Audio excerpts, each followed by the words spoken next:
You're listening to Shoot the Hostage. I'm Sarah. And I'm Dan. We're a movie-obsessed couple that delves into a different film each week based around a theme. This season the theme is aliens, and we're covering 8 extraterrestrial-themed movies. Shoot the Hostage contains explicit language and mature content, as well as major spoilers for the chosen film. We really hope you enjoy listening and stick around.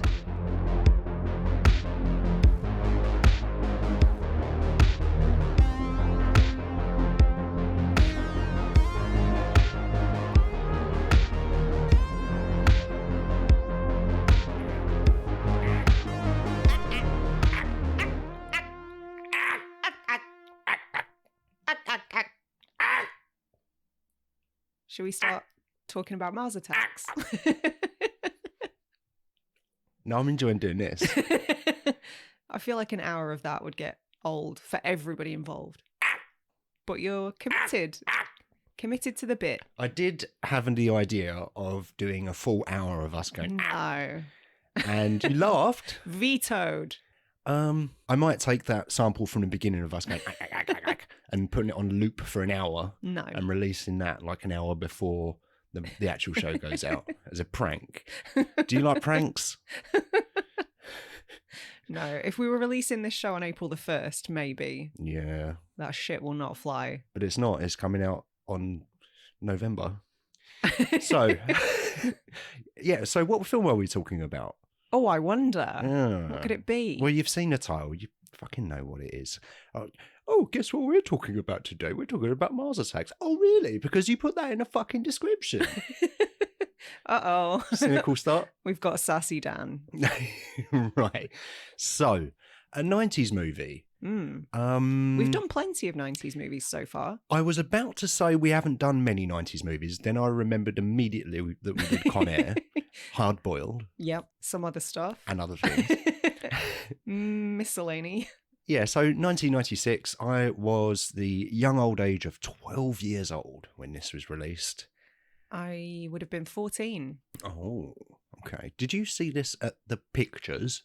Do you know what? I was trying to remember. I don't think I did, no. I did definitely rent it on VHS, and then I went on to buy it on DVD, but it was one of those really early shit DVDs that had like the cardboard slipcase. Oh, funny. Okay. It's funny because I was listening to a podcast the other day, and it was an American person, but they used to live in the UK. And they were talking about those card cases, and they went, we didn't get those in the UK when I was there. And I'm thinking, we fucking did. Yeah, we did. I'm looking at some now. But you didn't know that you owned this movie. No, I'd forgotten. Because we were looking for it on streaming, and I thought we found it because a few weeks ago we sort of looked ahead at the lineup, and we thought, we can watch this on Prime and this on Netflix and so on and so forth. And we went onto Prime, I think, to watch this, and it wasn't there, so we panicked. Yeah. And I was like, I'm sure I've seen this somewhere. So I went through your wallet of 1,000 movies, and I found it. So you do own it. All I can say to that is perhaps you'll have to make me a spreadsheet one day so I don't forget which films I own. It did cross my mind. Yeah, I bet it did. I thought you was going to say, all I have to say to that is... That's just going to be my fallback for everything. If I don't have an answer, it's just going to be that. I might just cut that in when you said that. So 1996, can you name the other big alien invasion movie that came out in that very year? In 96? Yeah. Was Independence Day 96? Then Independence Day. That's my answer. Yes. Apparently, Roland Emmerich was desperate to get that out before Mars Attacks. Because the films have so much in common. Because they're exactly the same movie. Yeah. Well, they're an alien invasion movie, but wildly different in execution and tone. Every other way. Yeah. Also released in 1996. You know, sometimes we sort of go through the year that a movie was released and we talk about other movies. I'm not necessarily going to talk about every other movie, but it is one of them that seems unusually good. Oh, 96 was a strong year, yeah. I've got Scream. Yes, of course. Yeah. A game changer for horror. Absolutely. Space Truckers. My second favourite Dennis Hopper movie. Jesus Christ. Train Spotting. Oh, wow, yeah. The Witches one. The Craft. The Craft, yes. Why did I think that was 95? I don't know. Continue. From Dusk Till Dawn. Wow, yeah. Twister. I can take or leave that. Oh, it's a fun movie, I think. The Rock. You love that movie, don't you? I do love that movie because it's Yeah. a good one. I'm amazed we've never watched that together. No, I watch it a fair amount, but it's been at least a year, I would say. So it's probably due a rewatch. So I've got soon. that to look forward to, is what you're saying. Yes. I don't know what. I don't know. Sorry, I don't know. I think. I wonder how we could get that on a theme. No. Nicolas Let's talk Cage. about. We're talking about aliens. Yeah. Okay. Right. The Frighteners came out in '96, which Awesome, is yeah. probably my favourite Peter Jackson. Is it really? That's controversial. I think. What else did he do? King Kong. Brain Dead. Brain Dead. I don't care for that a great deal. This is where we differ. That's easily my favourite Peter Jackson movie. All right. Well, I think he's probably done a lot that I haven't seen, but he did some really little seen underrated films about like elves and Brett, small people. Tiptoes, whatever was that movie? They were based on a series of books. I'm sure it'll come to Harry me. Potter. Yeah, that's it. Yeah. Okay. Well, I'm not sure what you're talking about. We'll have to look that up. I can't tell if you're being serious or sarcastic. I can't tell if you're being serious or sarcastic, generally. Yes. That clears things up then, thank you. Oh, yeah, Jerry Maguire, Fargo. Okay. Romeo and Juliet. Yeah. The best Baz Luhrmann film. Actually, it's the only one I can stomach to watch, to be honest with you. Not a fan of Moulin Rouge? Moulin? No, I have seen that one and did not like it. No, me either. Swingers. Star Trek First Contact. Mission Impossible, numero uno. The Island of Dr. Moreau, which we have to cover at some point. Yes, for sure. I'm scheming on a metamorphosis theme, so maybe we could shoehorn it in there. Okay, yeah. Listen, there's plenty to talk about with that movie. Biodome. Free mahi mahi. Yes. Exactly. And I don't think I've thought about Biodome until we met, and then I feel like you bring it up every other week. We watched that. That or some other Pauly Shore movie, probably. In the Army Now. Yeah. Was Laurie Petty in that? I don't know. I've definitely seen it. Son-in-Law. Are we just naming more Pauly Shore movies? Oh, okay. Yeah, I think We Hate Movies covered that a while back. Yeah, I bet they did. I haven't seen it, but I listened to their episode and it was very funny. One more for you. That classic Francis Ford Coppola movie, Jack. Christ, why do I always forget that that's from Coppola? I know. That's insane. I know. And I saw that at the pictures too. The 90s were a strange time, weren't they? They were a very strange time, yeah. And a strange movie. And I didn't realise at the time, I don't think I really understood who Francis Ford Coppola was at the time when I saw it. But I did see that at cinema. And it wasn't until about 5-10 years ago, I looked it up and I thought, Francis Ford Coppola, mate. Has someone made a grave mistake? Yeah. What's that about?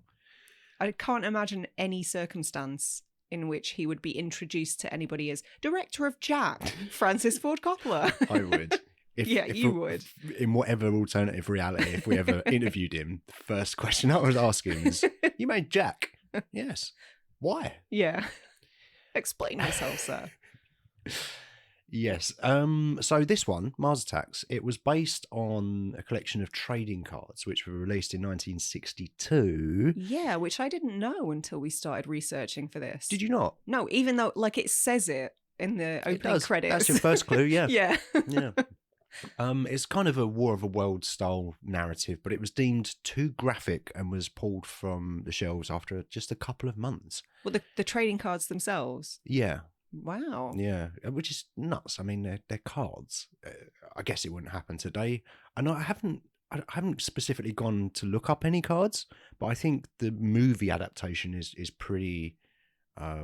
What's the word? It's accurate. I can't think of it. It was right there. Yeah.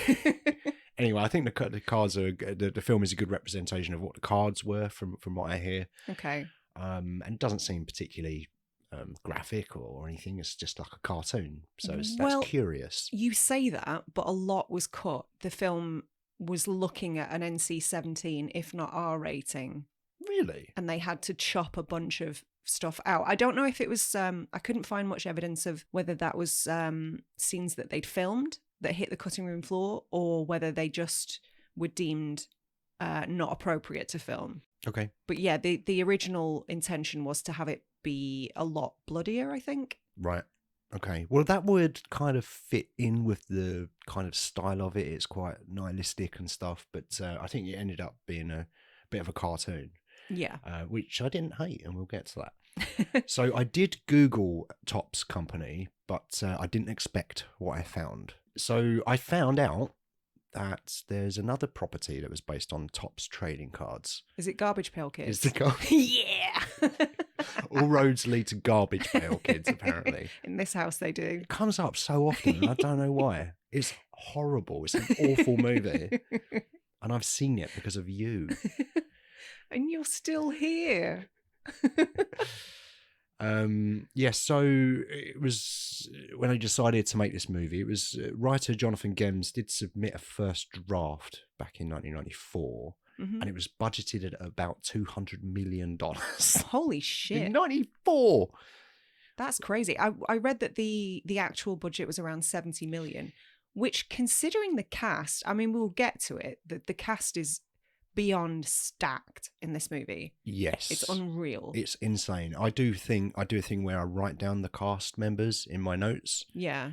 And I spent all of last week doing that. So, but that yeah, took the entire duration of the film itself. Yeah, I didn't watch any of the movie. I was just writing down the cast. So 200 million budget, but Warner Brothers wanted to get rewrites done, and they wanted the budget to be about 60 million. As you said, it ended up being between 75 and 100. I've read different reports on that. Okay. I don't know what includes marketing or doesn't and all of that nonsense, but somewhere between 75 and 100 million, I think, was the final number. I mean, I know we're talking almost 30 years ago, but that still seems relatively modest considering the cast involved. Considering the cast, considering it's a huge... The scale of it it's was an epic, quite impressive. Yes, the scale, that's the term I'm looking for. And a huge amount of CGI and visual effects. So yeah, it seems fairly economical. But then again, not many films were costing 100 million back then. Some were. Yeah. But I think we're just sort of edging up to that at that point. So this was made by Tim Burton, one Timothy Burton. Yes. Who is not my favourite filmmaker. I think between Mars Attacks and Beetlejuice, they're pretty much the only two Tim Burton movies that I will watch and rewatch. I feel pretty similarly. Unlike you, I do have very fond memories of his iteration of Batman, and also I've got kind of a soft spot for Edward Scissorhands, but I can't remember the last time I revisited that, and I've not got much time for Johnny Depp these days, so... No. Why is that? No reason. Let's not get into that. No. So Edward Scissorhands, yeah, I remember seeing it back in the day when it was on Sky Movies or whatever, but I think even at the time I was like, oh, this is a bit dreary and fantastical for my liking. Well, I mean, that's one of the reasons I do still have time for it, though, because I'm a huge fan of like fairy tale stuff and like magical realism, so yeah, those elements are right up my street. Fair enough. Yeah. And he's cultivated a really distinct style. Yes. I'll give him that. But a lot of what he does is just not for me. His version of Alice in Wonderland was an absolute abomination, and I will die on that hill. I think that's I think loads of people share that sentiment, don't they? I think so. I think it's pretty well majorly panned by a lot of people. I think I saw it and I think I immediately forgot it. There's someone with a big hat, I think. Or am I thinking of the Cat in the Hat? Might be the Mad Hatter you're thinking of. Yeah. Is that the Johnny Depp character? Yeah, of course it is. Yeah, of course, right. So, so Mr. Burton, he actually did start his career as an animator in the 80s. And a concept artist. He did concept art for The Fox and the Hound, Tron, and A Black Cauldron, but none of the concepts made it into the movies. Okay. And then he made a short film in 1984 called Frankenweenie. Yes, I remember that. Was that made into a full-length thing? It was eventually, yeah. Was it about a dog? Yes. Okay, I haven't seen it, and I don't think I'd heard of it until doing research for this. So that was viewed by someone called Paul Rubens. I think he saw it in the cinema. The less said about that, the better, eh? I don't think I need to complete that joke, do I? No, he's barely cold. Let's leave him alone. What do you mean? Paul Rubens Yeah. died recently. Oh, no. Was it a stake through the heart? Sorry, too soon. So Paul Rubens saw it and wanted Burton to direct the Pee Wee Herman movie, which he did. And then he's off to the races, and then we're getting Beetlejuice and Edward Scissorhands, as you mentioned, Batman. And as much as I don't enjoy that 89 Batman or the sequel, they were kind of game changers for cinema in general, and obviously superhero movies. Yeah. So I do respect them. And every now and again, I think, I'm going to put that on and just give it another go. But I'm always like, no, I can't. I don't like this. I just don't like it. What else did he do? Oh, Edward, I've got Sleepy Hollow. Oh, Planet of the Apes. That was a bad one, wasn't it? I remember when Planet of the Apes came out. I mean, his first mistake was casting Mark Wahlberg. His second mistake was remaking it in the first place. I distinctly remember because I was such a huge fan of Kevin Smith back then. And they had a massive feud because Kevin Smith kind of very vocally went on record to say how terrible he thought Planet of the Apes was, and that Tim Burton was perhaps a bit of a hack. And they just hate each other. Really? Well, as far as I'm aware, to this day, they have a strong dislike of one another. Well, I'm Team Kev Smith. Yeah, he was not wrong.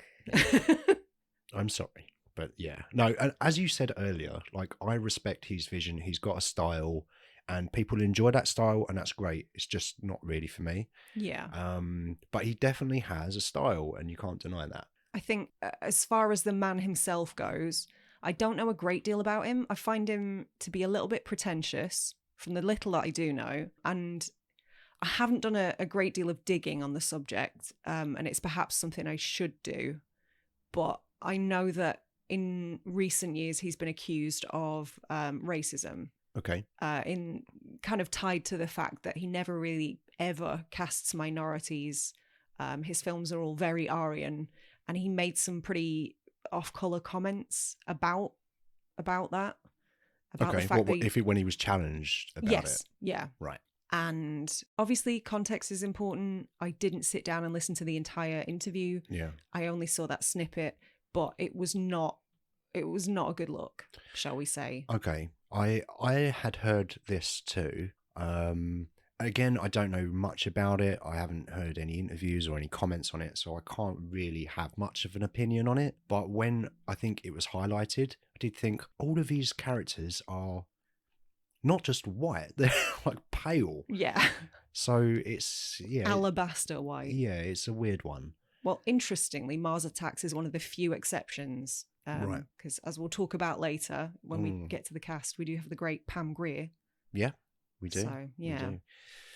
Okay, so mentioned already, written by Jonathan Gems. I suppose, should we spend the rest of the hour talking or just listening cast? We've got Jack Nicholson. Take a deep breath. Limber up. All right, okay, I'm going to do this.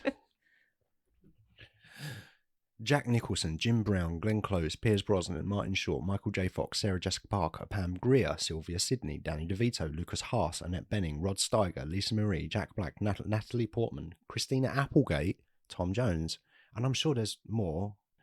Your lung capacity's pretty impressive. It's not too bad, yeah. So, Jack Nicholson, we spoke about Batman briefly and obviously reteaming with Burton for this, so they must get on pretty well. He played two roles in this, President Dale and Art Land, which was a weird choice. Yeah, I tried to find some information about that, but I couldn't find a great deal. It was supposed to be two different actors, and I believe at one point, funnily enough, you just mentioned Batman again, I believe that one of them was supposed to be Michael Keaton. Right. But that didn't pan out. I think some other people were considered as well. But yeah, he ended up doing both roles. I don't know. I think when I first watched this, I had assumed there must have been a reason for that. I think the reason is that Nicholson wanted to get paid twice. Well, yeah, I mean, so logistically, yes. But I mean, I felt like I thought it must have been important to the story. I remember watching it and just being like, well, it's the same person. Is nobody going to comment on this? Is this not relevant? Oh, okay. Yeah, it's a weird choice, and I didn't really care for it too much. I enjoyed him as the president character. I thought, yeah, great. But the other one could quite easily have not been in the movie, and it wouldn't have made any difference. Yeah. And I didn't think his scenes were particularly funny or memorable, really. Yeah. Also, he can't say extraterrestrial. I don't know if you clocked that. No. Right near the start, the president says extraterrestrial. Okay. No, I didn't clock that, actually. That's a joke that passed me by. Lucas Haas, do you know what? Like, I'm surprised that he made this movie because I thought he was in the Witness Protection Program. I knew this was going to be a joke about being the Amish boy in Witness. I knew it. You did not. Yes, I did. You don't know me. I thought it was quite funny that his character worked in a donut shop. Right. He must have the willpower of a saint to work around that many donuts and still be that thin. Yeah. I could not relate. Maybe he's diabetic or something. Do you think that he was, he started being in that club that he... Oh, God, you're not going to say it, are you? You're going to make me listen to you say that again? No. You're going to have to now for the people at home. Are they called the Pussy Patrol? I think it's the Pussy Posse, isn't Pussy it? Posse. I hate it. I hate it so much. Leo DiCaprio will burn in hell for crimes against women. Oh, awful. Lord, yes, that's a term. When I heard that, I thought, no, that's made up, isn't it? It's real. And apparently, Toby fucking Maguire is a part of it. Yeah, Toby Maguire, Lucas Haas, and Leonardo DiCaprio. No. I want no part of this. It's weird. It's awful. It's weird, yeah. Who else do we want to talk about? Danny DeVito, always nice to see Frank in things. The Trash Man. Yeah. He had 1.5 minutes of screen time. Did he really? Despite being one of the top billed. And his character didn't even have a name.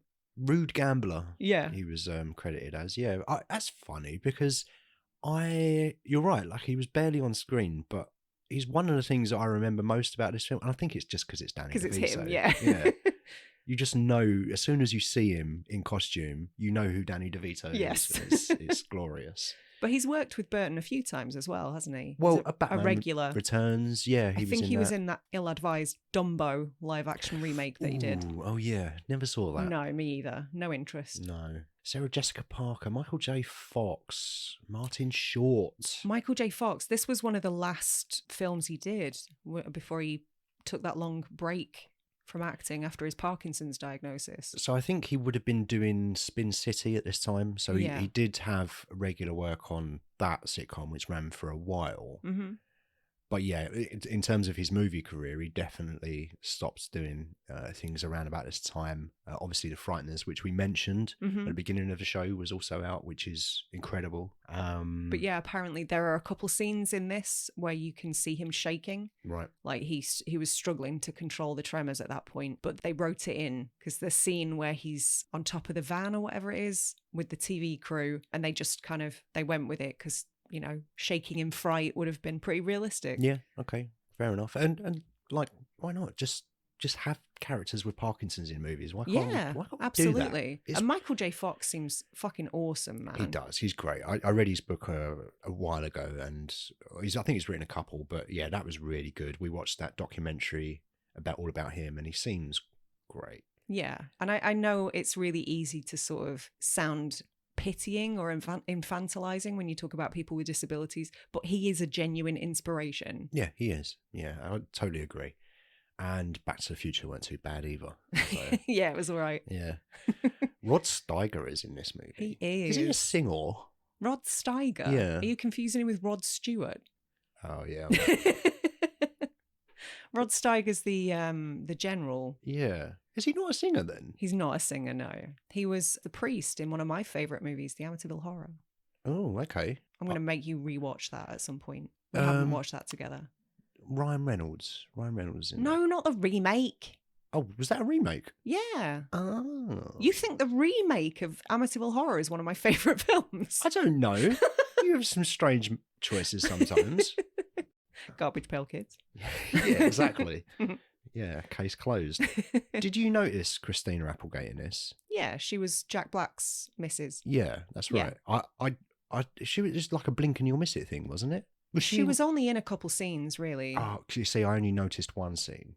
I think she was in the trailer at one point. That's the after one I noticed. Right. She was the one who was kissing him as he was leaving to go to the military. Yes. You know, Christina Applegate, Jack Black, seems like a good match. Realistic. Nothing wrong there. Yeah. I don't know, though. Women do love a good sense of humour. Yeah. Jack Black's a very funny dude. Yeah. Okay. He seems cool as well. Does he? Yeah. I've listened to a few podcasts he's been on. He's got good taste in music. Yeah. No, he seems fun. So, are we done with the cast? Is there anything specific you want to go into? No, I'm happy to move on. Humans that are in this? I always forget that Pierce Brosnan's in it. Pierce Brosnan, yeah, James Bond. They was doing James Bond at the time. It's not like he had stopped doing James Bond or was about to do a James Bond. He was James Bond then. He'd already done a James Bond in 95 with GoldenEye, and then I think Tomorrow Never Dies came out in 97, so it was in between Bonds. You've said James Bond too many times. I know. It doesn't sound right anymore. I know. So, with that in mind, have you got a favourite character performance, or what? Is there anything in it? Is there anyone that you would have dropped, or you want to see more of? Because I've got some thoughts on this in particular. It was such a huge cast. I think you can't not have a take. Well, I'm interested to hear what you've got to say about it, because I did read that there was initially supposed to be 60 major characters. What? Yeah, that was my reaction. Hence the 200 million budget. I mean, it would have needed to be like 17 hours long to give screen time to that many characters, but they whittled it down to about 23. Oh, showing restraint then. Yeah. So who would you have dropped? Also, can we just touch on the fact that you haven't dedicated much time to Martin Short yet at all? We're getting there. Here we go. You see, this is one of those questions where I'm leading somewhere. What's it called? Leading question. So I would have had more Martin Short in there because he's the best and he's the greatest Canadian whatever has lived and whatever will live, and he's amazing and funny, and he's not in this enough, not nearly enough. I mean, he with 23 major characters, he couldn't have been. Which is my problem with this movie. There's way too many characters. All right then. To throw your question back at you, who would you have dropped in order to give Martin Short the deserved screen time? I would have dropped the second Jack Nicholson character because it has no bearing or relevance and isn't really that funny either, in my opinion. Agreed. I liked Annette Bening quite a lot, the weird hippie. Yeah. Yeah, I did. I really liked her character. She was pretty fun. She was a fun character. Yeah, true. Let's keep her. Let's drop. I was just about to say, like, we could have had her character without her attachment to the second Nicholson character. Agreed. Yeah. Definitely. So yeah, he's gone. So so we're dropping Outland. Yep. We are also going to drop Tom Jones because Tom Jones is in this movie, I have no idea, except for the fact that it's in Vegas a bit. So you've got to do what he's doing. He's dancing did make me laugh. Honestly, I died a little bit inside. Yeah. Women found him attractive back in the day. I don't understand. I definitely would have dropped Tom Jones. Drop kicked. Who else would I have dropped? Do you know what? As much as I like Michael J. Fox and I enjoy seeing him in it, whenever I watch this movie, I sort of rub my hands. Oh yeah, great, Michael J. Fox is in this. But then it's so brief that maybe I just would have just not had that character in it, or put him in it more. I don't know, but I would have gotten rid of. I was going to say Lucas Haas, but you can't really because he's the main reason. Him and the grandma are pretty important. Yeah. Maybe the Jack Black stuff I would have dropped. Yeah. I don't care. Just put more Martin Short in it.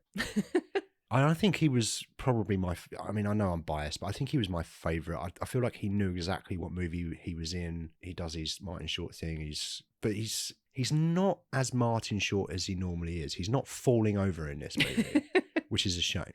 That's true. I don't love his character because he's a bit slimy. But that's what I'm saying. It's like, it's not really, he's never that character. He's never, he's always just a bit silly and feckless and quite wholesome. Yeah, he's usually quite wholesome, and he's not in this. And it was fun to see, but he's still an idiot. But he's the press secretary. As I said, he's an idiot. Yeah, that's a given. Yeah, so cast-wise, it's just too many people, I think, for me in this. It's a lot of them are disconnected. They're not really, don't play a huge role in terms of the plot. So I would have dropped a lot of the peripheral characters, I think, and maybe just kept it central to the presidential team and just lean into the satire of it a bit more, I think, for me, rather than have these side characters that don't really have any bearing on the plot or things happening in it. It's weird because it's unbelievably pacey. You stick it on and then it's finished. And Yeah. there's so much going on. And I do find this very funny. I enjoy the aliens. I enjoy that the humans just fall for their apologies every single time. I like that. Fool me once. Yeah. Oh, no, you got me thinking about the George Bush quote. Now watch this drive. Oh, yeah. Oh, God, satire is... You can't do satire You can't. anymore, though. Doesn't go far enough anymore. Yeah, so I enjoy putting this on. It's a very breezy film. It goes by like that, and I enjoy it. And I like seeing all of these scenes happening, and the characters are a bit silly and funny.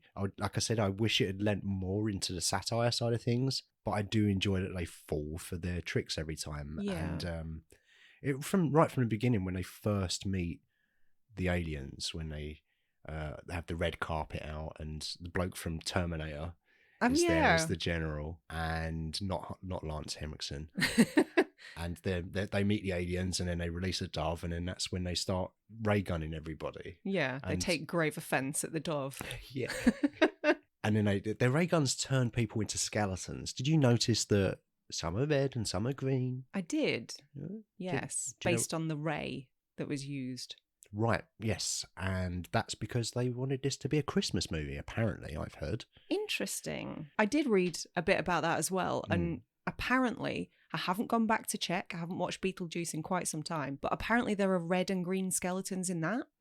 I've watched that within the last year, and I don't remember that. I think the impression I get is that it's kind of like a blink and you'll miss it thing. Right. So I feel like that's perhaps a Tim Burton Easter egg that we just don't know about. Maybe. Do you think it's in Planet of the Apes?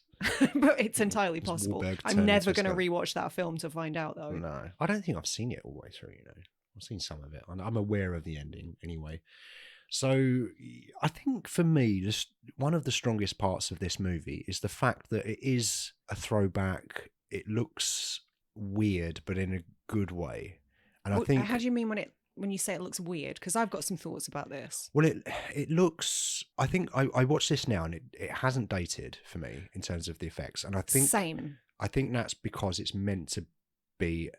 it's meant to look like a throwback. The effects are meant to look a little bit shonky in places. But all of the alien stuff, I think, looks just amazing. For 1996, I think it's incredible. The only thing is when they're interacting with humans, and you can sort of see that they're not really there. But considering this movie's nearly 30 years old, I think it looks amazing. Yeah. Interestingly, I think Tim Burton originally wanted them to be stop motion because he was a big fan of Ray Harryhausen. Yeah. Who was the master. fucking man. Yep. Love me some Jason and the Argonauts. But yeah, he first, he was going to work with Henry Selick, who directed Nightmare Before Christmas, obviously. Is that... I thought Tim Burton directed that. I believe Tim Burton produced it. I think it's like a Tim Burton Presents. A lot of people mistakenly think that he directed Nightmare Before Christmas. I think I'm from the universe originally. This is a Mandela effect. I don't know if it's that, but I think maybe I've shifted into a different reality where he didn't direct that. So the Mandela effect.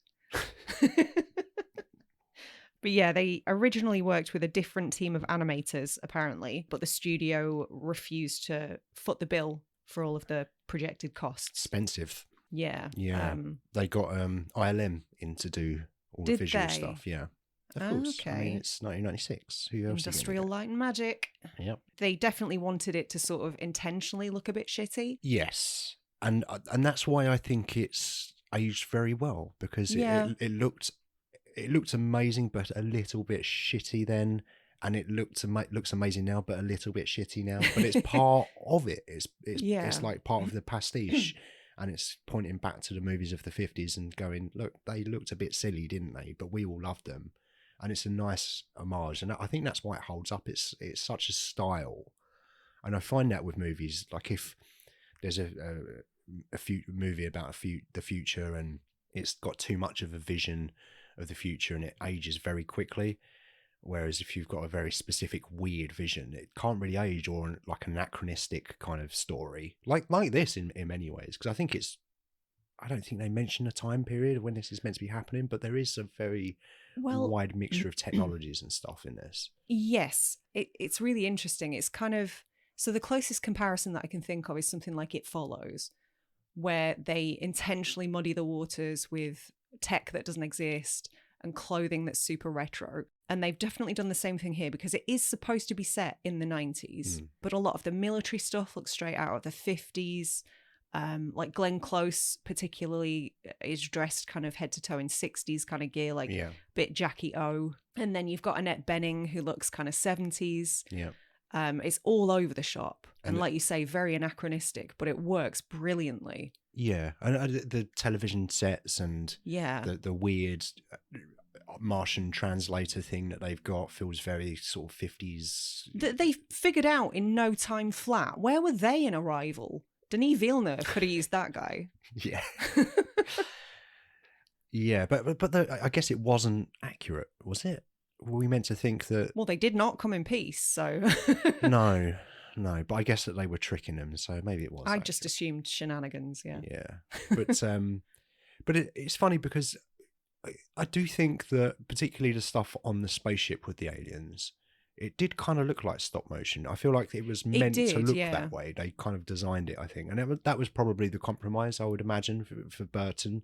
Okay, I can't do stop motion, but let's at least make it look somewhat like stop motion. And I think they succeeded with that. So, and as I say, especially on the ship where you've got... I love the aliens milling about in their red pants. That destroys me. I love that. And then you've got the suiting up scene where they're going through the machine that's putting their suits on. I want a machine that dresses me. Yeah, me too. That's so efficient. Think of how much time you would save cumulatively. Well, yeah, I suppose you would like 10 minutes every day. 10 minutes takes you 10 minutes to put clothes on. To get ready. I suppose that includes making a cup of tea. Never mind. Forget I said anything. I'm going to assume that the machine can also do that as well. Make tea. Make a brew, yeah. Yeah, I would say that's probably the first thing that I would invent. The putting your clothes on thing would be the second thing. Yeah, priorities, you know? Yeah, and I think like, as I said, a lot of the stuff on the spaceship was probably some of my favourite stuff. Yeah. When it's just the aliens themselves being chaotic. I could have just followed them, I think, for 90 minutes. Yeah. Just walking around.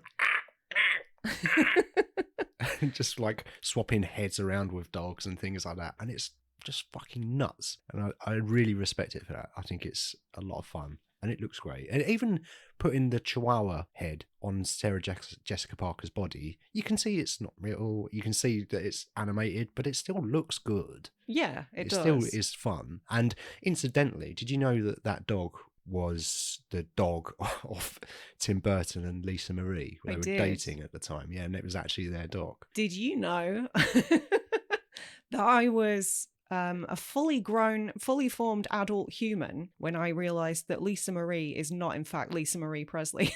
Did you know that I found out that Lisa Marie is not Lisa Marie Presley about 45 minutes ago? Yeah. Oh, I'm so glad it wasn't just me that had made that assumption. No, I was today years old.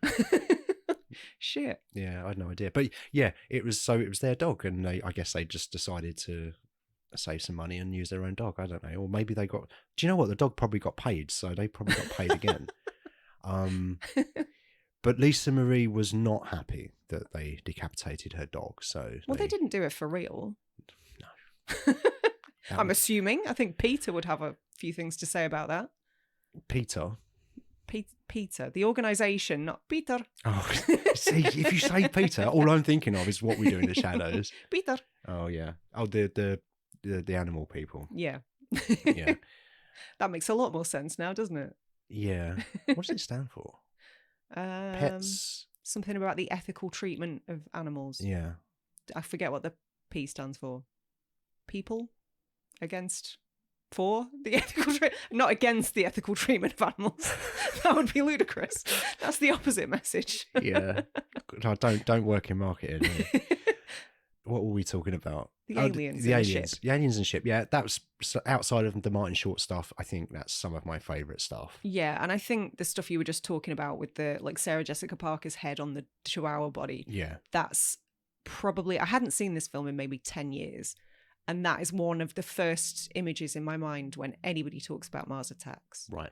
But Okay. I do really, really enjoy the design of the aliens themselves. They're a lot of fun. Yeah. I just like how their big brainy heads inside the glass thing. It really works. I get kind of Metaluna mutant vibes, which might be intentional. Have you seen This Island Earth?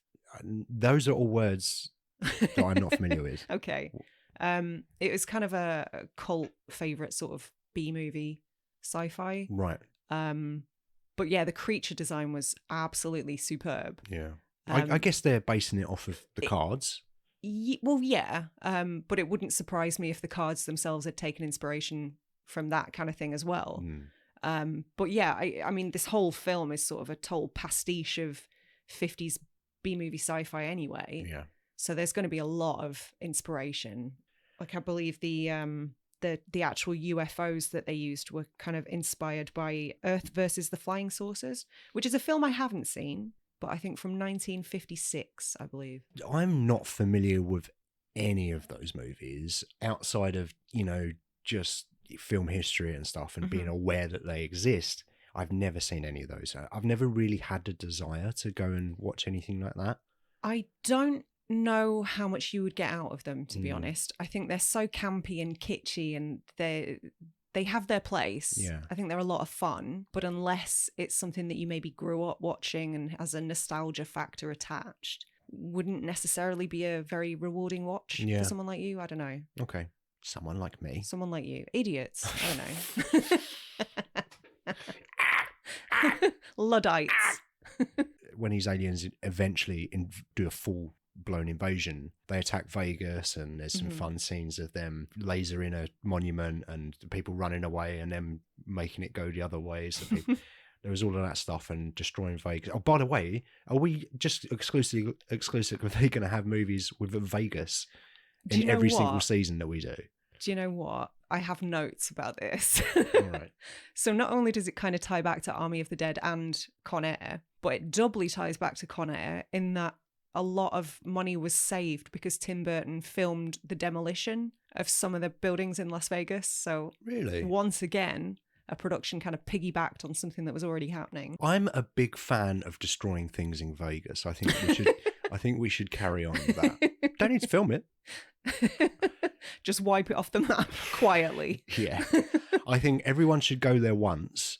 We should shut down the entire Earth for a year. Everyone goes to Vegas once, and then once everyone's gone, we should just destroy Evacuate and destroy. Well, we can keep some people there still. Keep Siegfried and Roy there.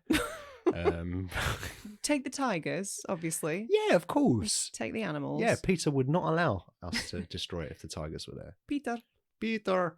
Yeah, so the distraction stuff I really enjoyed. It again, it's a very specific choice style, the way it looks, and it looks like models, and a lot of it was, aside from the real buildings that you were talking about. But again, it works because that's what we're doing. We're referencing movies back in the day when they did look a bit shonky, and the industry was just kind of getting going with in terms of special effects and things like that, and paved the way for things to come. So it just it works, and I always enjoy seeing Vegas getting destroyed. What can I say? Maybe we'll have to have a whole season. Yeah, Vegas Destruction season 4. Oh no, we can't. No, Season we've 4's locked in locked season 4. Yeah. I really enjoyed some of the kills in this. Okay. You mentioned Glenn Close earlier, and the first thing I thought of was seeing a dummy of Glenn Close getting squashed by a chandelier. That destroys me. I love seeing that. Nothing against Glenn Close. I think she's great, but it was just very funny. I really enjoyed the nihilistic humour of this movie. Yeah, I can definitely see where they were going with the higher rating that they almost ended up with. Yeah. I think it would have worked. I like what it is. Don't get me wrong. I like what it is. It's cartoony. It's larger than life. But I think it also would have worked as a bit darker, kind of more schlocky, kind of, what's the word I'm looking for? Not a horror movie, but like tangential. Yeah, I would say that this is kind of horror adjacent. Yeah. Obviously, a lot of Tim Burton movies are by their sort of nature, but I do think this is kind of a comedy horror-ish. But I agree. I would like to have seen this Maybe a bit darker, edgier. a bit edgier. Maybe we see some people explode and Yeah. just claret runs everywhere. That would be fun. Like a James Gunn. I'd love to see a James Gunn reboot of this movie, Would you want a reboot or like a legacy sequel? I think a sequel would work because then we get Martin Short back. We bring him back to life. We do a Martin Short is Martian Girl in a legacy sequel. Come on. He's going to have to get sewn into that costume. He'll do it. He would do it. Also, speaking of Martin Short and the Martian Girl, why was 1996 the year of the sexy fish tank? Explain. You already brought up Romeo and Juliet. Oh, yeah. Weird. That's right. Yeah, you mentioned that in the movie because him and Martian Girl look at each other and you sort of nudged me and went, oh, when did Romeo and Juliet come out? So, yeah, 96. Yeah. That's weird, isn't it? Strange parallel thinking. Very specific parallel thinking. I wonder what came first. I wonder which one was released. They were clearly being made at the same time, so it's obviously a coincidence, unless someone had some inside knowledge on one of these sets. I imagine Mars Attacks was being made for much longer than Romeo and Juliet. I would have thought so, yeah. But also the films have like nothing else in common, so I feel like it probably is just a coincidence. I found a link though. The fish tank. Yeah, Leonardo DiCaprio, another person from the Pussy Patrol. No. Are you getting the Pussy Posse and Paw Patrol mixed up? Oh, yeah. Maybe. That's monstrous. They're two things I should not be mixing up. They are indeed two things you shouldn't be mixing up. I don't even know what Paw Patrol is. I've heard it. I've heard of it. I've heard people say the words Paw Patrol. So, yeah, kills again. Jack Nicholson again falls for the aliens stick at the end of the movie. He gives him a speech, which I enjoy his speech as well. I'm like, yeah, you're right. We should all work together. I enjoy this speech, Jack Nicholson. I like his delivery. Yeah, it's very earnest and it works, I think. But they're going for the handshake and then the hand comes off, kind of turns into a snake thing and stabs him through the heart and a little flag comes up with the Mars sign. Yeah, no, it's a lot of fun. I think a lot of the kills are really fun in this. But as you say, I would like to have seen it go much, much further than it did. Yeah. How do you feel about the music? Is it Elfman? It is Elfman. It's yes. the Elfman. Yeah. I'm not talking about Will Ferrell. I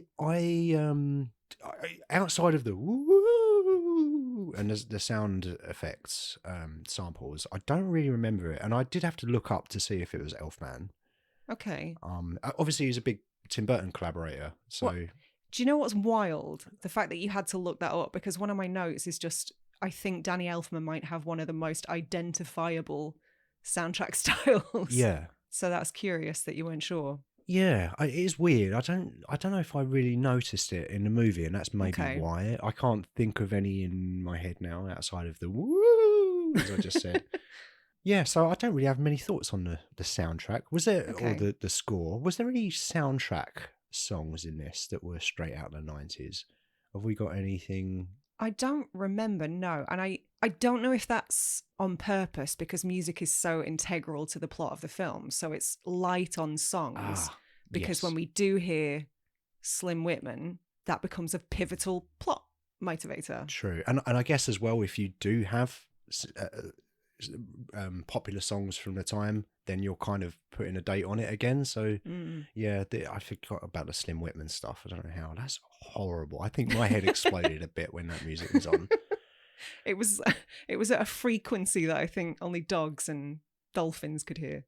How and why did this estate of Whitman sign off on that? Because basically they're saying that music is so shit that it makes aliens' heads explode, right? I don't think that's not the message I got. Oh, that was the message I got. Okay.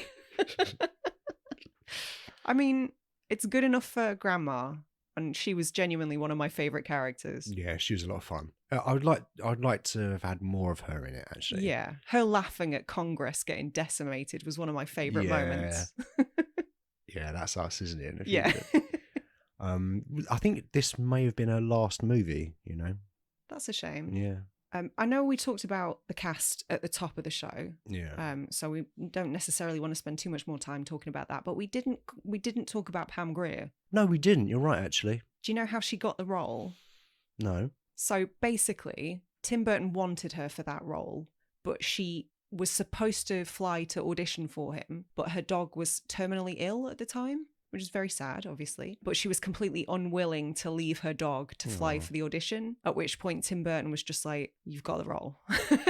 Based on that, because she obviously played a woman that was unwilling to leave her kids. Yeah.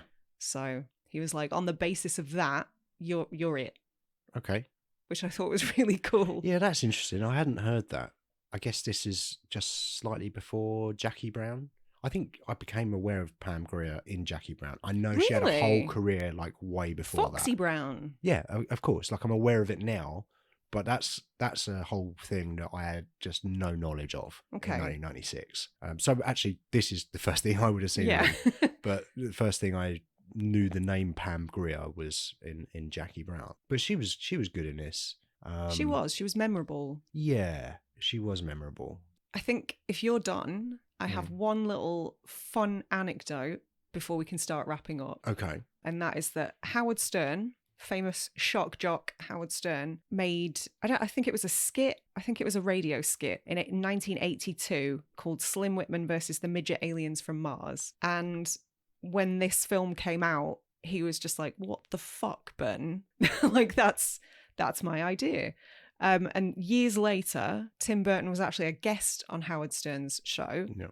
And they got to talking about it, at which point Howard Stern told him that he'd made this short. And Tim Burton's response was just, wow, you should have sued me. Yeah. Did he not try? No. I mean, that's not a coincidence, right? I have no idea. There's Maybe no it was way. Maybe it was something he'd been aware of many moons ago, and like it had sort of lodged itself in his brain, and it wasn't. I don't know. I think unintentional plagiarism can happen, right? Yeah, and like parallel thinking is also a thing, but I think that's it's so weirdly specific. It's too specific, and definitely, whether consciously or subconsciously, it was in his brain. Isn't that weird? And yeah, fucking Howard Stern doesn't need to sue anybody. He's got all of the money. Yeah. Shock jock. He's made it for life. He made that movie, didn't he? Private Parts. So I'm sure he got paid some money for that. So yeah, I had a good time watching this. I think, as I mentioned earlier, the two Tim Burton movies that I will watch quite happily is this one and Beetlejuice. Mm-hmm. I think this is a lot of fun. I don't think I particularly loved it at the time in 96. I'm not sure why, but the more time has gone on and the more I've seen it, the more appreciation I have for it. And maybe also I'm kind of comparing it to other Burton movies, which are not for me. So I'm like, oh, this is the one that I like. Yeah, it is head and shoulders above some of his other work, I think. Agreed, yeah. But it does have too many characters, I think. Yes. So I enjoy it. I don't think it's a perfect movie. Mm-hmm. I think it's like a 3.5 maybe or something for me. But it is very breezy. And I think if you said to me any Sunday afternoon, why don't we put on Mars Attacks and do something, and that can be on in the background, I'm quite happy to do that whenever. Yeah. Yeah, like I said, just feels like a very Sunday afternoon movie for me. And yeah, I kind of enjoy it a bit more, I think, every time I see it. Yeah, it's definitely one I enjoyed a lot when it came out. I remember loving it, and my thoughts are largely unchanged. I hadn't seen it in a very long time, and I was really, really pleased to see how well it held up. Yeah, it does hold up well. Effects wise, the jokes still land for me. Plus Martin Short, what's not to like, really? Now, I do have one little last nugget of information. Are you familiar with and I use this term very loosely, are you familiar with the comedian Jeff Dunham? I've heard the name. The puppet guy. Oh, the puppet guy. The puppet guy. Right. So... Problematic puppets? Yeah, problematic puppets. Yes, very much so. I have heard I that. hate him. He's deeply unfunny. But something that did tickle me is the fact that he used two of the eyes from the Mars Attacks alien in his dead terrorist puppet. Right. Which is called Ahmed. Right. And my brain tried to turn that into Ahmed. Ahmed. Right, I see. I wondered if that was intentional. But this film loses half a star for that because I hate him. I hate the man. Well, I'm not really familiar with him outside of problematic puppets, as I said. And I think that's just because you told me about it. Yeah, so Mars Attacks, are we ack? I like the really aggressive ack. I liked ack. Like, just put it strange your throat. You kind of sound like a pterodactyl now. How do you know what they sound like? You You can't say Jurassic Park. Damn it. Land Before Time. Okay, I'll accept that answer. I guess we should announce what we're doing for the next episode, which will be, can you believe it, the penultimate episode of season 3. This has flown by. It really has. I've got a feeling we're probably going to say that every season, but this one really has. I feel like we started this last week, this season. So next time we are covering Fire in the Sky. On VHS. Our first VHS. Are we going to watch? Are we going to watch the trailers on the VHS? Yeah, of course. Let's talk part about of the experience. And we can talk about the trailers. Okay. Yeah, the real life story of Travis Walton. Yeah, who was abducted by aliens. Thanks so much for listening. If you've enjoyed the show, don't forget to subscribe and leave us a review wherever you listen to podcasts. You can stay up to date with us on Twitter, Instagram, or TikTok at @STH_pod, or support us on Patreon. Everything will be linked in the description.